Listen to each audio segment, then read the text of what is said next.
Karachi soldier बाजार धमाके से 3 मंजिला रिहायशी इमारत जमीन बोस हो गई। मलबे तले दबकर 16 अफराद जान की बाजी हार गए। हादसे में 14 अफराद जख्मी हुए, हॉस्पिटल मुंतकिल कर दिया गया। इमारत में सर्च एंड रेस्क्यू ऑपरेशन मुकम्मल। रेस्क्यू हुकाम के मुताबिक मरने वालों में खवातीन और बच्चे भी शामिल।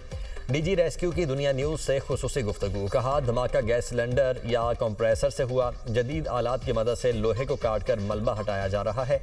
वज़ीर आला सिंध का सोल्जर बाजार में गैस लीकेज के बायस इमारत में धमाके का नोटिस। इमदादी कार्रवाइयों को तेज करने की हिदायत। सोल्जर बाजार में धमाके की वजूहात क्या हैं? वज़ीर आला सिंध का कमिश्नर कराची को तहकीकात का हुक्म। सदर मुमलिकत आसिफ अली जरदारी का वाक़े पर गहरे दुख और अफसोस का इजहार।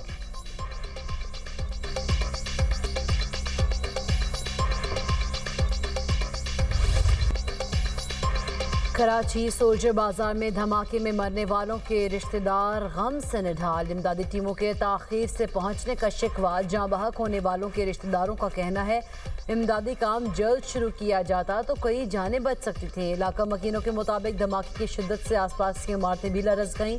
तंग गलियों की वजह से रेस्क्यू हुकाम का ऑपरेशन में मुश्किलात का सामना।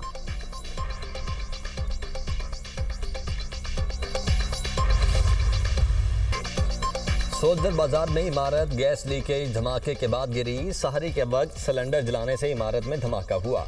DIG east doctor Farrukh Lanjar का गिरने वाली इमारत की जगह का दौरा। कहा, इब्तदाई मालूमात के मुताबिक धमाका गैस लीक होने से हुआ। केमिकल एग्जामिन के बाद ही धमाके की असल नौयत का तयन हो सकेगा।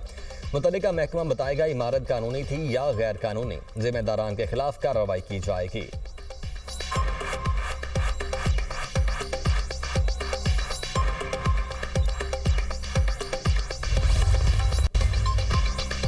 सदर हॉकी फेडरेशन तारिक बुगटी का ओहदे से इस्तीफा देने का ऐलान। कौमी हॉकी टीम के कप्तान इमाद शकील बट पर 2 साल की पाबंदी आए। तारिक बुगटी बोले, प्रो लीग के लिए फंड्स पाकिस्तान स्पोर्ट्स बोर्ड के पास से। पाकिस्तान स्पोर्ट्स बोर्ड हमें पैसे देने में नाकाम हुआ।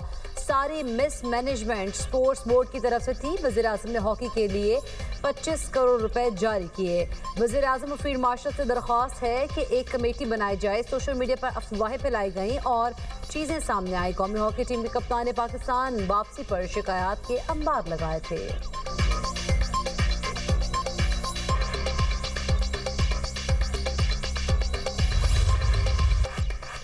पाकिस्तान स्टॉक एक्सचेंज में रवां साल की सबसे बड़ी मंदी। स्टॉक मार्केट में 6,600 से ज्यादा पॉइंट्स की कमी रिकॉर्ड। 100 इंडेक्स 1,72,170 की सतह तक नीचे आ गया।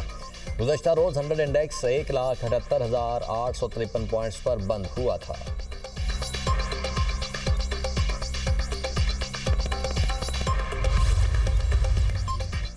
फ़लस्तीनी भाइयों के साथ खड़े हैं पाकिस्तान का 2 टोक मौक़िफ़। बोर्ड ऑफ पीस से गजा में दायमी जंग बंदी होगी। गजा की तामीर नौ फ़लस्तीन की खुद मुख्तार रियासत बनेगी। वज़ीर ख़ारिजा इसहाक़ डार का अक़वाम मुत्तहिदा की सलामती काउंसिल में मौक़िफ़। कहा, 8 अरब और इस्लामी ममालिक के वज़राए ख़ारिजा की इसराइल की मज़म्मत। गजा की तामीर नौ और इंसानी इमदाद वक्त की अहम ज़रूरत है। फ़लस्तीनी अथॉरिटी का मरकज़ी किरदार लाजिम व मलजूम है। फ़लस्तीनियों के हक़ के खुद इरादियत के एहतराम के बगैर कोई हल काबिल अमल नहीं। इसराइल मगरबी किनारे में गैर कानूनी इक़दामात कर रहा है। इसहाक़ डार की गजा से फ़लस्तीनियों को बेदखल करने पर इसराइल की शदीद मज़म्मत।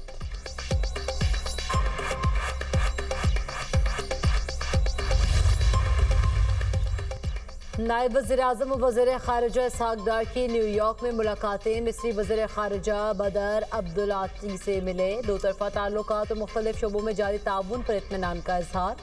इसहाक़ डार की इंडोनेशियन वफ़द से भी मुलाकात। 2 तरफ़ा ताल्लुकात का जायज़ा। दरीना बरादराना ताल्लुकात की गहराई और मजबूती पर इत्मीनान का इजहार।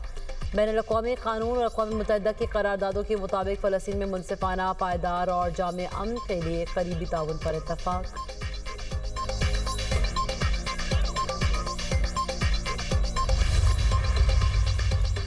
वज़ीर-ए-आज़म शहबाज शरीफ के दौरा ऑस्ट्रेलिया में मुख्तलिफ शोबों में ताउन पर बातचीत हुई। दौरा ऑस्ट्रिया में 3 MOUs पर दस्तखत हुए। तर्जमान दफ्तर ख़ारिजा का कहना है कि वज़ीर-ए-आज़म अमरीका के दौरे पर हैं। शहबाज शरीफ आज गजा बोर्ड ऑफ पीस इजलास में शिरकत करेंगे। वज़ीर-ए-आज़म आला अमरीकी हुकाम के साथ मुलाकातें करेंगे। नायब वज़ीर-ए-आज़म इसहाक़ डार ने फ़लस्तीनी मुश्किल मंदूब से मुलाकात की। एहसन इकबाल ने बांग्लादेश के वज़ीर-ए-आज़म की तकरीब हल्फ बर्दारी में शिरकत की।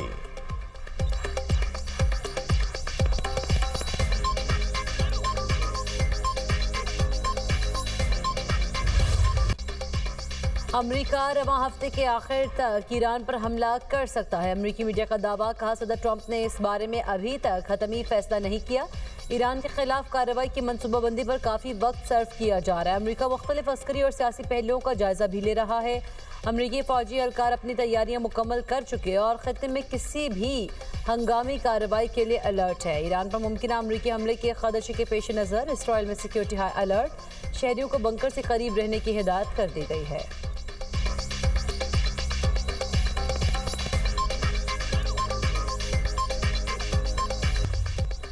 आलमी और मकामी सतह पर सोने और चांदी की कीमतों में बड़ा इजाफा। 24 कैरेट सोना 7,900 रुपए महंगा, कीमत 5,23,962 रुपए फी तोला हो गई। मकामी मार्केट में फी तोला सोना 2 रोज में 9,200 रुपए बढ़ गया। 24 कैरेट चांदी की कीमत 358 रुपए से बढ़कर 8,404 रुपए फी तोला हो गई। मकामी सतह पर फी तोला चांदी के दाम 2 रोज के दौरान 390 रुपए बढ़।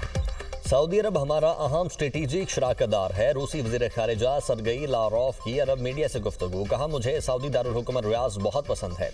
दोनों ममालिक के दरमियान ताल्लुकात को वुसअत देने से मुतल्लिक आला तरीन सतह पर बातचीत का सिलसिला जारी है। रियाज और मॉस्को के दरमियान ताल्लुकात के 100 साल मुकम्मल होने पर खुश हैं। रूस सऊदी अरब को मशरिक़ वुस्ता में एक बाएतमाद शराकतदार के तौर पर देखता है।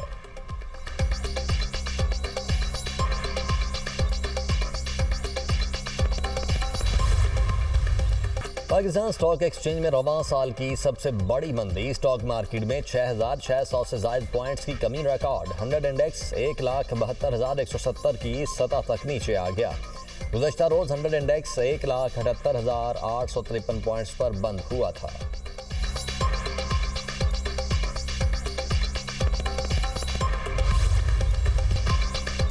सदर हॉकी फेडरेशन तारिक बुख्टी का ओहदे से इस्तीफा देने का ऐलान। कौमी हॉकी टीम के कप्तान इमाद शकील बट पर 2 साल की पाबंदी आए। तारिक बुख्टी बोले, प्रो लीग के लिए फंड्स पाकिस्तान स्पोर्ट्स बोर्ड के पास से। पाकिस्तान स्पोर्ट्स बोर्ड हमें पैसे देने में नाकाम हुआ।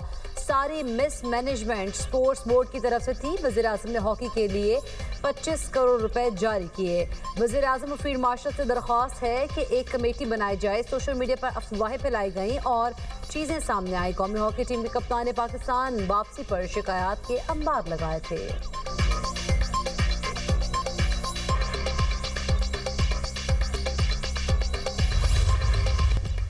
चीन में आतिशबाजी की दुकान में धमाका, 12 अफराद हलाक। धमाके से हाथे में आग भड़क उठी। रेस्क्यू एहलकारों ने आग बुझा दी। तहकीकात जारी। चीन के बड़े शहरों में आतिशबाजी के सामान पर पाबंदी।